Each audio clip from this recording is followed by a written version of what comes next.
प्रवर्तन निदेशालय ने झारखंड के मुख्यमंत्री हेमंत सोरेन को खनन मामले में कल समन जारी करके हाजिर होने को कहा है, पेश होने को कहा है। ईडी की इस कार्रवाई के बाद पूरे झारखंड की जो राजनीति है उसमें भूचाल आ गया है। हालांकि जो मई के महीने से ईडी की कार्रवाई शुरू हुई थी उसमें इस बात का अंदेशा, इस बात का की आशंका व्यक्त की जा रही थी कि अल्टीमेटली कहीं न कहीं ईडी की कार्रवाई है वो सत्ता के गलियारों तक पहुंचेगी और अल्टीमेट जो आउटकम होगा वो सत्ता के गलियारों से ही निकलेगा। अब चूंकि मुख्यमंत्री को समन करके बुलाया गया है, लिहाजा झारखंड की राजनीति में तेजी के साथ गतिविधियां बदली हैं। आज शाम को ही यूपीए गठबंधन दलों की बैठक बुलाई गई है जिसमें आगे की रणनीति पर चर्चा होगी। इन तमाम विषयों पर बात करने के लिए हमारे साथ हमारे सहयोगी हैं मदन। चूंकि इस बात की आशंका व्यक्त की जा रही थी खनन मामले में मुख्यमंत्री से पूछताछ होगी, हालांकि मई महीने से जो कार्रवाई शुरू हुई अब जाकर कहीं न कहीं शेप लेता हुआ नजर आ रहा है। क्या लग रहा है इससे झारखंड की राजनीति कितनी प्रभावित होगी? बिल्कुल देखिए, अगर आप इस कार्रवाई की शुरुआत देखें तो हर वक्त जो है उसमें मुख्यमंत्री का नाम जो है आता रहा। ये हम इसलिए कह रहे हैं, ये हमारा सीधा आरोप नहीं, बल्कि जो चीज़ें सामने आई थी, जो ईडी की तरफ से कोर्ट में भी बातें रखी गई है, उसके हिसाब से है कि जो पूजा सिंघल, आईएएस पूजा सिंघल जो खनिज सचिव थी, वो मुख्यमंत्री हेमंत सोरेन खनिज मंत्री भी थे। तो इसलिए मुख्यमंत्री का नाम उस समय से जुड़ता रहा है।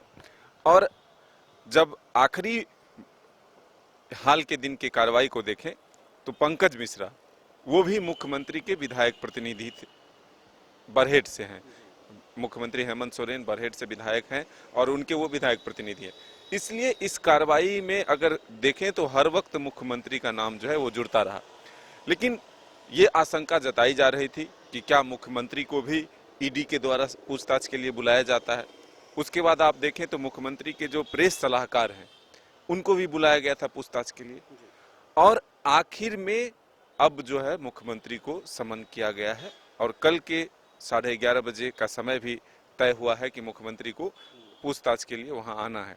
हालांकि इसकी आधिकारिक पुष्टि जेएमएम की तरफ से या फिर सरकार की तरफ से नहीं हुई है, लेकिन जो खबरें आ रही है उसके हिसाब से यह है कि 11:30 बजे कल ईडी कार्यालय में पूछताछ के लिए बुलाया गया और पुलिस मुख्यालय को सुरक्षा व्यवस्था चाक चौबंद करने के लिए पत्र लिखा गया।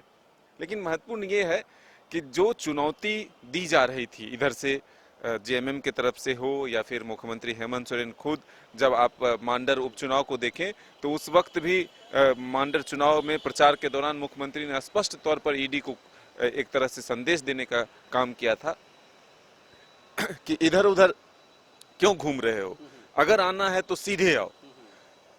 जरूर ईडी जो है उस बयान को भी सुना होगा और उसके बाद हम ये कह सकते हैं कि ईडी की कार्रवाई जो होती है वो तथ्य के आधार पर होती है। इसलिए जो वक्त लगा है, जो तमाम लोग हैं जो पूछताछ हुई हाल के दिनों में, चाहे आप जो व्यवसायी अमित अग्रवाल हैं उनकी गिरफ्तारी की बात देखें तो उनका भी नाम मुख्यमंत्री के परिवार से जुड़ता है कि उनके कारोबार को पूरी तरह से देखते हैं।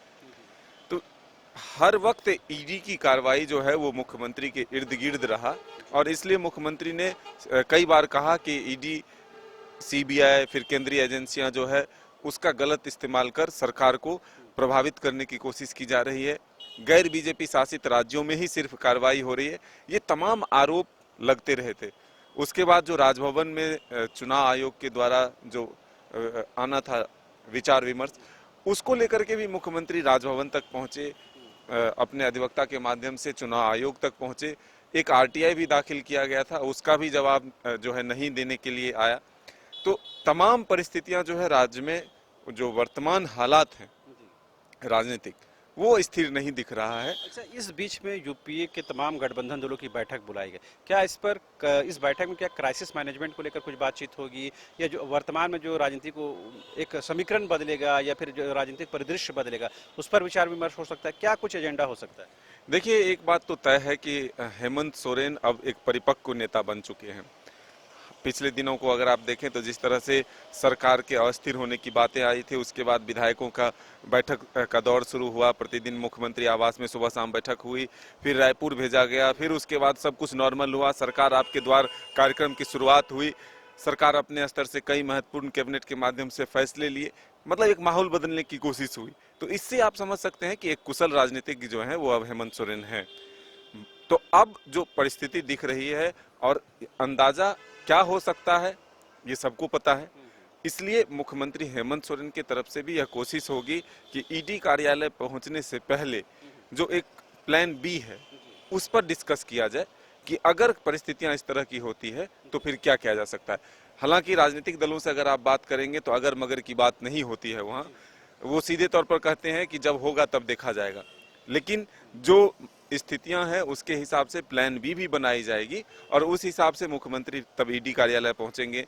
पूछताछ का दौर जारी रहता है या फिर आगे की क्या कार्रवाई होती है इस पर निर्भर होगा। लेकिन ये तय है कि आज के बैठक में जो वर्तमान हालात हैं और जो भविष्य के होने वाले कुछ हालात हैं या वर्तमान परिस्थितियां हैं उसको देखते हुए रणनीति पर चर्चा होगी। अच्छा, ये एक तरह लग रहा है कि एक तरफ तो ईडी की कार्रवाई, ईडी की दबिश खुद मुख्यमंत्री पर है, तमाम सरकार के पर दबाव है, प्रेशर है। दूसरी तरफ मुख्यमंत्री की विधायकी को लेकर भी जो सेकंड ओपिनियन मांगी गई है उसके बारे में ये खबरें आ रही हैं कि 15 नवंबर से पहले वो ओपिनियन आ जाएगा।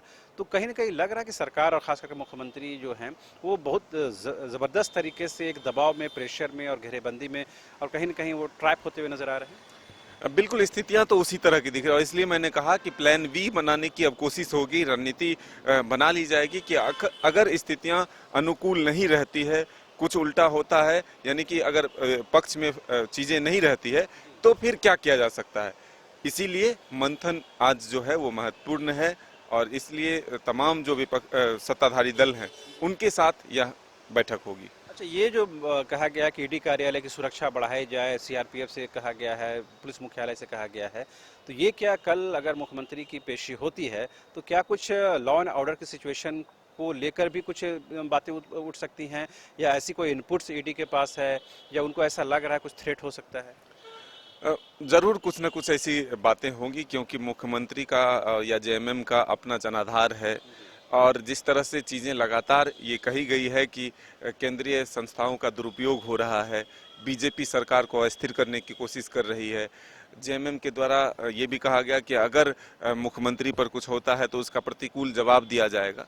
तो इन सब चीज़ों को देखते हुए जरूर ईडी के द्वारा ये सतर्कता बरती जा रही है कि अगर परिस्थितियां विपरीत होती है या फिर कुछ ऐसा होता है तो फिर उसके लिए एक प्लान बी उस ईडी की तरफ से भी हम कहें कि एहतियातन सुरक्षा की कोशिश ये की जाएगी कि किसी भी तरह का माहौल ना बिगड़े। एक आखिरी सवाल, चूंकि खबर ये है और कंफर्म खबर है कि बाबूलाल मरांडी जो प्रतिपक्ष के विधायक दल के नेता हैं और खुद जो दीपक प्रकाश हैं जो बीजेपी के प्रदेश अध्यक्ष, ये लोग दोनों लोग दिल्ली में कैंप कर रहे हैं और खबर ये है कि बाबूलाल मरांडी की प्रधानमंत्री से, गृह मंत्री से मुलाकात हो रही है। तो ये क्या माना जाए कि एक तरफ झारखंड की राजनीति में इस तरह के तूफान उठा हुआ है और दूसरी तरफ जो बीजेपी जो प्रमुख विपक्षी पार्टी है वो दिल्ली में है, तो इन दोनों चीज़ों को कैसे जोड़कर देखा जा सकता है? राजनीतिक मायने हो सकते हैं और अगर स्थितियां ऐसी बनी है तो जरूर वो अपने आला कमान से, बड़े नेता से, बीजेपी के बाबूलाल मरांडी और दीपक प्रकाश मिल के अपनी रणनीति पर भी वो लोग चर्चा कर रहे होंगे। लेकिन इसकी पुष्टि हम नहीं करते हैं जब तक तस्वीरें सामने ना आ जाए या फिर कंफर्म इंफॉर्मेशन ना हो कि वो मुख्यमंत्री, प्रधानमंत्री और गृह मंत्री से मुलाकात कर रहे हैं।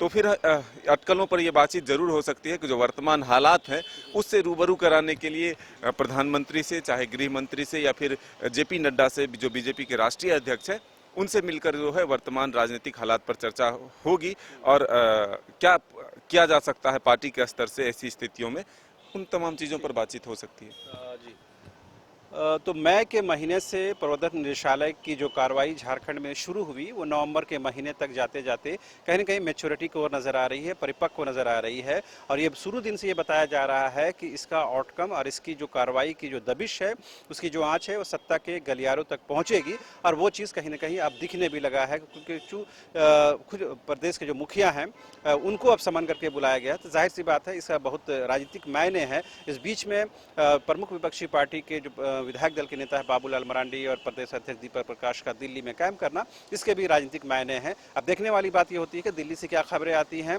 और कल अगर मुख्यमंत्री ईडी कार्यालय जाते हैं तो वहाँ क्या कुछ गहमा गहमी होती है, लेकिन ईडी ने अपने कार्यालय की सुरक्षा बढ़ाने को लेकर के पत्र जरूर लिखा है। फिलहाल मुझे मेरे कैमरा सहयोगी राजा को दीजिए इजाजत। नमस्कार।